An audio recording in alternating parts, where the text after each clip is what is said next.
Hey everybody, thanks for checking out our video today on the difference between die cast and die struck. Those are our two main methods for anything that we do with metal products.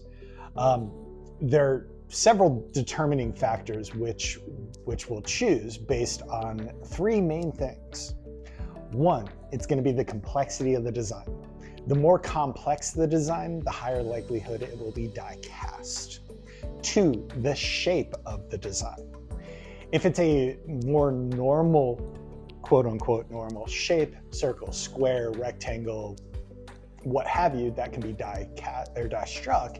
If it's a very complex shape, it will most likely have to be die cast.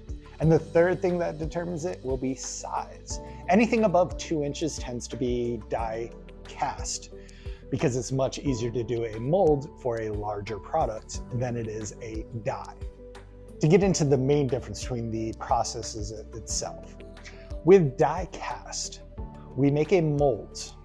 Then that mold is filled with a zinc alloy. Once that's cooled, then it's ready for plating and coloring. For die struck, we make a negative image die of your design, and then we physically strike base metal for that. With those two, die cast will always be a zinc alloy. Die struck will always be iron or bronze. A couple things to note with that, and just so you kind of have an idea of which one you want to get into.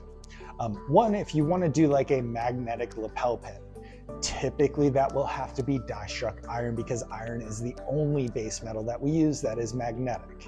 You can technically do like another base metal, glue a piece of iron on the backside of it so it can be magnetic, but that adds weight and cost to the product. So ease, simplicity, we typically say if you want to do a magnet, it's got to be iron.